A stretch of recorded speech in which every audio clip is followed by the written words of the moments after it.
Bulletin में सबसे पहले आपको बताएं, ढेरकी के करीब ट्रेन का खौफनाक हादसा पेश आया। मिल्लत एक्सप्रेस की कई बोगियां पटरी से उतरकर मुखालिफ ट्रैक पर आ गईं। 2 मिनट बाद ही सर सैयद एक्सप्रेस गिरने वाली बोगियों से टकरा गई। हादसे में जाँ बहक अफराद की तादाद 40 हो गई है। 80 से ज़ायद मुसाफिर जख्मी हैं। बोगियों में फंसे अफराद को निकालने का काम जारी है। रेस्क्यू वर्कर्स के साथ पाक फौज और रेंजर्स के दस्ते भी शरीक हैं। ISPR के मुताबिक पन्नू आकिल से एम्बुलेंस के साथ फौजी, डॉक्टर और पैरामेडिक्स पहुंचे हैं। फौज की खुसूसी इंजीनियर्स की team urban search and rescue Rawalpindi से मुल्तान से 2 हेलीकॉप्टर ऑपरेशन में शामिल हैं। रात तकरीबन 3:30 बजे पेश आए इस हादसे को अब 12 घंटे हो रहे हैं। इस वक्त भी कुछ लोगों के फंसे होने की इतलात हैं। ताज़ा तरीन सूरत हाल जानते हैं नुमाइंदा जियो न्यूज़ यासिर फारूकी ने हमें ज्वाइन किया है। यासिर, कहिएगा, इमदादी कार्रवाई से मुतालिक आपके पास क्या डिटेल्स हैं और अब तक कितने मुसाफिरों के बोगियों में फंसे होने का बताया जा रहा है? देखिए, बिल्कुल तकरीबन 12 घंटे गुजर चुके हैं। इमदादी कार्रवाइयाँ यहाँ पे जारी हैं। DIG सखर फिदासन मस्तोई के मुताबिक 40 यहाँ से लाशों को निकाला जा चुका है, जबकि 80 के करीब ज़ख्मी हैं जिन्हें यहाँ से निकाल के मुख्तलिफ़ अस्पतालों में मुंतकिल किया है। इस वक्त भी रेस्क्यू ऑपरेशन यहाँ पे जारी है। 1 घंटे पहले तक मैंने आपको बताया था कि 3 अफराद की बोगी के अंदर फंसे होने की आवाज़ें आ रही थीं जो रेस्क्यू के लिए, मदद के लिए पुकार रहे थे। ताहम अब से कुछ देर कबल वो आवाज़ें आना बंद हो गई हैं। जब उनकी आवाज़ें आना शुरू हुई थी तो रेस्क्यू ऑपरेशन को थोड़ा स्लो कर दिया गया था और एहतियात के साथ ये रेस्क्यू ऑपरेशन किया जा रहा था कि जो ज़ख्मी हैं, जिनकी आवाज़ें आ रही हैं, उन्हें बाहिफाजत निकाल के अस्पतालों तक मुंतकिल किया जा सके। उनके लिए ये रेस्क्यू ऑपरेशन अब भी जारी है। मैं अपने कैमरामैन उसामा तलत से कहूँगा कि वो अगर दिखा सकें कि अभी भी जो यहाँ पे हुक्काम मौजूद हैं, उनका यही कहना है कि 8 से 10 अफराद अभी भी जो 1 इंजन और 2 बोगियाँ उनके मलबे तले दबे हो सकते हैं। एक खातून और एक बच्चे की लाश को तो देखा गया था, उसके लिए भी कोशिशें की जा रही हैं कि बोगी को काट के वो निकाली जा सकें। वो अब तक नहीं निकाली जा सकी हैं। ऐसी जो 3 अफराद का मैंने बताया, उनकी भी कोशिश है। इसलिए एहतियातन ये काम किया जा रहा है। आप देख रहे हैं कि बोगी को कटर से काट के मुख्तलिफ टुकड़ों में यहाँ पे हैवी मशीनरी के साथ उठा के साइड में रखा जा रहा है। बहुत एहतियात के साथ ये रेस्क्यू ऑपरेशन जारी रखा हुआ है ताकि अगर कोई ज़ख्मी अभी भी अंदर मौजूद है, वो कि 12 घंटे गुजर चुके हैं, अगर कोई ज़ख्मी है, कोई ज़िंदगी की उम्मीद बाकी है, तो उसे बाहिफाजत निकाल के अस्पतालों में मुंतकिल किया जा सके। अब से कुछ देर कबल वफाकी वज़ीर रेलवे आज़म स्वाति ने भी यहाँ का दौरा किया, जिन्हें DS रेलवे ने ब्रीफिंग की हादसे के हवाले से। ताहम उन्होंने मीडिया से बात नहीं की। उसके कुछ देर बाद सूबाई वज़ीर आबपाशी सुहेल अनवर सयार ने भी यहाँ का दौरा किया। उन्होंने भी वफाकी हुकूमत को खासी तंकीद का निशाना बनाया इस हादसे के बाद। दीगर अफसरान भी यहाँ पे मौजूद हैं जिनकी सरबराही में यासिर ये भी कहेगा कि रेस्क्यू काम से आपकी इस बारे में बात हुई है कि इमदादी कार्रवाइयाँ कब तक मुकम्मल हो जाएंगी, और साथ ही जख्मी जो हैं जिनके बारे में बताया जा रहा है कि 80 से ज़ायद मुसाफिर जख्मी हैं, उनकी हालत से मुतालिक क्या पता चला? जी बिल्कुल, जो 80 से ज़ायद ज़ख्मी हैं उनमें 30 से 35 ज़ख्मी ऐसे हैं जिनकी हालत नाजुक बताई जा रही है। पहले इन्हें घोटकी और उबाड़ों के अस्पतालों में मुंतकिल किया गया था, लेकिन उन्हें बाद में यहाँ से रहीम यार खान रेफ़र कर दिया गया है। उनकी हालत तशवीशनाक बताई जा रही है। रेस्क्यू काम से जो हमारी बात हुई थी तो उनका कहना था कि 3 से 4 घंटे में 5 बजे का उन्होंने टाइम दिया था कि ये रेस्क्यू ऑपरेशन ख़त्म हो जाएगा, लेकिन लगता ऐसा नहीं है। लगता ऐसा है ये तकरीबन 7 से 8 बज जाएंगे इस रेस्क्यू ऑपरेशन में, जिस रफ्तार से इस वक्त ये रेस्क्यू ऑपरेशन किया जा रहा है। स्लो जो किया जा रहा है वो भी मैंने आपको वजह बताई है। हैवी मशीनरी तो तमाम यहाँ पे पहुँच चुकी है, लेकिन ख्याल किया जा रहा है कि अगर कोई अभी ज़िंदगी, कोई जान अंदर बाकी है तो उसे बाहिफाजत निकाला जा सके। जी ठीक है, नुमाइंदा जियो न्यूज़ यासिर फारूकी हमें सारी सिचुएशन से आगाह कर रहे हैं। उन्होंने बताया कि 8 से 10 अफराद ऐसे हो सकते हैं रेस्क्यू हुकाम के मुताबिक जो कि अभी भी 2 बोगियों के नीचे दबे हुए हैं, और बड़ी एहतियात के साथ लेकिन सुस्त रफ़ी से, चूँकि ज़्यादा से ज़्यादा कोशिश ये की जा रही है कि जो ज़ख्मी हैं उन्हें बचाया जा सके, तो बड़ी एहतियात के साथ रेस्क्यू ऑपरेशन जारी है यहाँ पर। जी हाँ, और ट्रेन हादसे के 40 से ज़ायद ज़ख्मियों को शेख ज़ायद अस्पताल में तिब्बी इमदाद दी जा रही है। ज़ख्मियों और एनी शाहिदीन का कहना है कि हादसे के बाद अचानक शोर मच गया। कई अफराद अब भी प्यारों की तलाश में हैं। अचानक से कोई ट्रेन जैसे साथ टकराई है, तो जो हमारा डब्बा था तो वो कल्टी हुआ, लेकिन उसके बाद हम लोग खड़े हो गए, इस्तग़फ़ार करने लग गए, लेकिन बाद में अचानक ऐसे कोई चीज़ आई है ना, उसके बाद कुछ नहीं पता चला। अचानक एकदम ना शोर हुआ तो बहुत सी आवाज़ें आने लगी। अच्छा, वो जो ट्रेन थी ना पटरी से उतर गई। अच्छा, काफ़ी लोग नीचे ऊपर गिरे। फिर जब दूसरी ट्रेन आई है ना तो उसने आके बीच में मारा। जैसे मारा ना फिर और ज़्यादा नुकसान हुआ। पहले कुछ बचत थी। गाड़ी गिरी है, गिरने के बाद बस सीटें वीटें टूटी हैं, तो बड़ी मुश्किल से मैं निकला हूँ, मेरे पैर टूट गया बस। 2 बेटे मेरे ने, मेरे अब्दुल आदी और मोहम्मद मोमिन। बाकी मेरी सिस्टर भी मिल गई है, मेरी बेगम भी मिल गई है। डीएस रेलवे तारिक लतीफ़ ने कुछ देर पहले जियो न्यूज़ से गुफ्तगू करते हुए कहा कि रेलवे ट्रैक के इस हिस्से से मुतालिक वो कई बार हुकाम को लिख चुके हैं कि इसको बेहतर बनाया जाए, लेकिन कुछ नहीं किया गया। मार्च में भी यहाँ पे एक हादसा हुआ था, उसमें मौजूदा तौर पे एक खातून हलाक हुई थी, 40 से ज़्यादा ज़ख्मी हुए थे, उसकी इंक्वायरी रिपोर्ट भी नहीं आ सकी थी।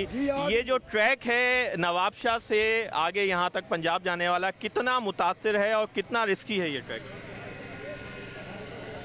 ट्रैक में काफ़ी पुराना ट्रैक है, 40 साल पुरानी रेलें हैं, स्लीपर हैं। मैं तो बारहाल लिख चुका हूँ कि जनाबे वाला इसके लिए कुछ स्पेशल इकदाम किए जाएँ। अभी क्या इकदाम किए जा रहे हैं फौरी तौर पर रिलीफ देने के लिए? किस जगह? महफूज मुसाफिरों को मुंतकिल करने के लिए अभी टेंडर हो गए हैं, बैलेंस का टेंडर हो गया है, फिटिंग फास्टिंग स्लीपर मिल रहे हैं। चेयरमैन रेलवे हबीबुर रहमान गिलानी ने कहा है कि सखर डिवीजन में इस ट्रैक पर हादसात का इल्म है। प्रोग्राम जियो पाकिस्तान में बात करते हुए हबीबुर रहमान गिलानी का कहना था कि इस ट्रैक का मुस्तकिल हल ML1 ही है, ताहम ML1 से पहले बड़ी सरमायाकारी करना मुमकिन नहीं।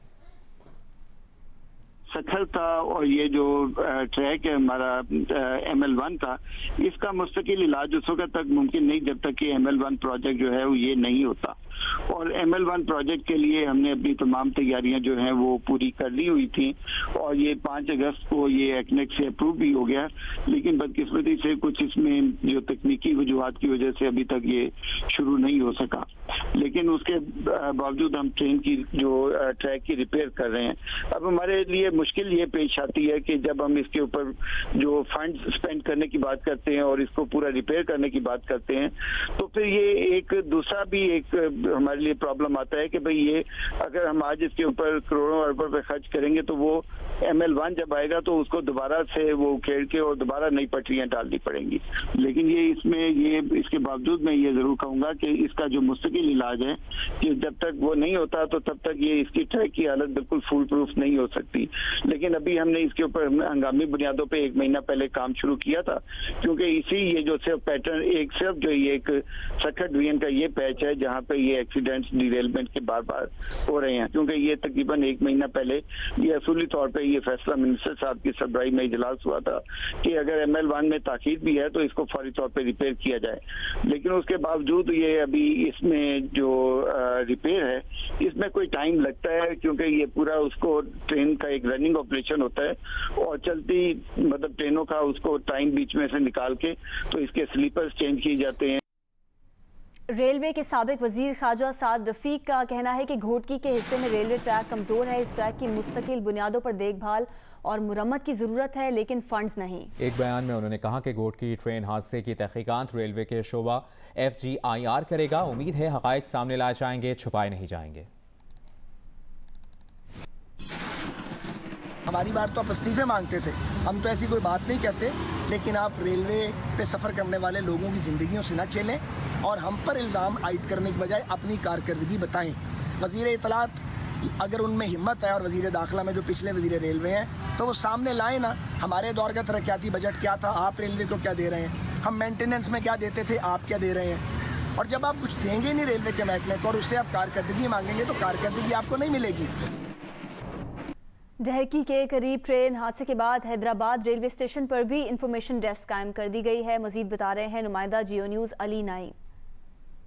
जी बिल्कुल, डहरकी में ट्रेन के अफसोसनाक हादसे के बाद हैदराबाद में भी एक इंफॉर्मेशन डेस्क कायम कर दी गई है ताकि लोग अपने प्यारों के बारे में मालूमात हासिल कर सकें। इस हवाले से इंफॉर्मेशन डेस्क से जब हमने मालूमात हासिल करने की कोशिश की तो यहाँ पर जो इंफॉर्मेशन डेस्क पर मौजूद अमला है उसका ये कहना है कि यहाँ पर आने वाले लोगों को रोहड़ी के अंदर जो इंफॉर्मेशन डेस्क बनाई गई है वहाँ का नंबर दिया जा रहा है।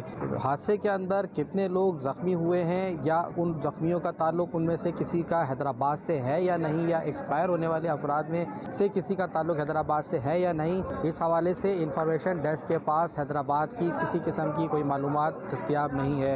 उनके पास अगर मालूमात है तो वो रोडी के ऊपर बनाई गई इंफॉर्मेशन डेस्क का नंबर है। यहाँ पर जो रेलवे हुक्काम है उनसे जो हमने मालूमात हासिल की है उसके मुताबिक हैदराबाद से यहाँ से जाने वाली मिल्लत एक्सप्रेस के अंदर जो बुकिंग थी हैदराबाद रेलवे स्टेशन से वो 86 अफराद की थी और ट्रेन के यहाँ से डिपार्चर के टाइम पर 15 लोगों ने करंट बुकिंग भी करवाई थी।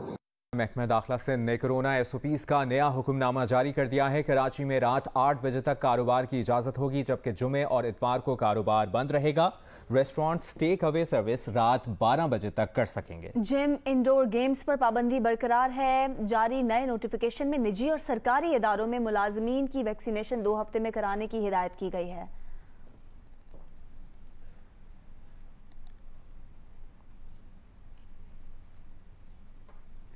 लाहौर में जिला इंतजामिया और बैंक ऑफ पंजाब के ताउन से drive through corona vaccination centre का आगाज हो गया है। मुहिम 15 रोज जारी रहेगी। वैक्सीनेशन सेंटर में रात 8 बजे से 2 बजे तक वैक्सीन लगाई जाएगी। मजीद जानते हैं जियो न्यूज़ की नुमाइंदा उम्मे फरवा से। उम्मे फरवा, कहिएगा drive through corona vaccination centre क्या है और इसमें क्या इंतजाम किए गए हैं?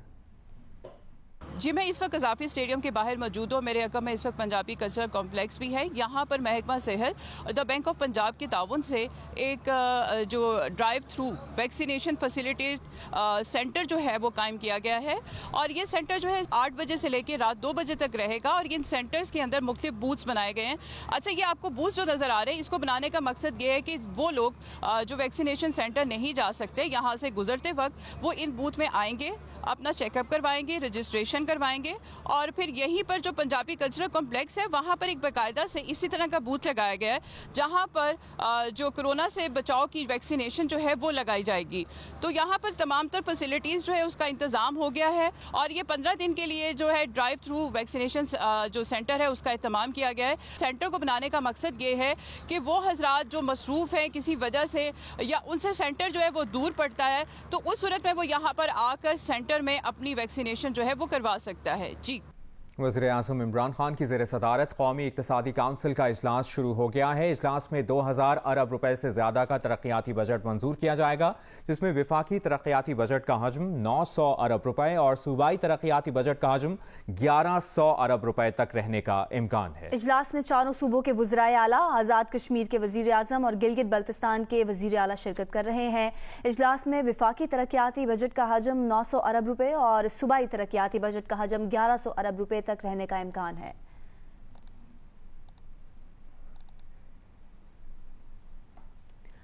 आइंदा माली साल का बजट 11 जून को पेश होगा। बजट पर chairman Karachi wholesalers grocers association की तजावीज़ हैं कि मुल्क में दालें इंपोर्ट करने का शेड्यूल बनाया जाए। ये भी कहा गया है कि सब्सिडी गरीब आवाम को नहीं मिलती, इसे खत्म करके राशन कार्ड के जरिए बराह रास्त सब्सिडी का इंतजाम बनाया जाए। मेरी पहली तजवीज़ ये है कि जब रनिंग फाइनेंस 6 मंथ और फिर 6 मंथ जब रिन्यू की जाती है तो ये स्टॉक का जरिया बनती है। चीनी की जो महंगाई हुई इसकी वजह यही है। रनिंग फाइनेंस सिर्फ फसल के टाइम 2 महीने के लिए दी जाए। सेकंड मेरी तजवीज़ है कि तमाम सब्सिडीज को ख़त्म कर दिया जाए। तीसरी बात, जो 90% दालें हमारी इंपोर्ट होती हैं उसका सर्वे किया जाए कि हमारी रिक्वायरमेंट कितनी है। चौथी तजवीज़ है मेरी कि तमाम यूटिलिटी स्टोर को बंद कर दिया जाए। चौथी बात, गरीबों को रिलीफ डायरेक्ट सब्सिडी से मिल सकता है, यानी कि राशन कार्ड इशू किए जाएं।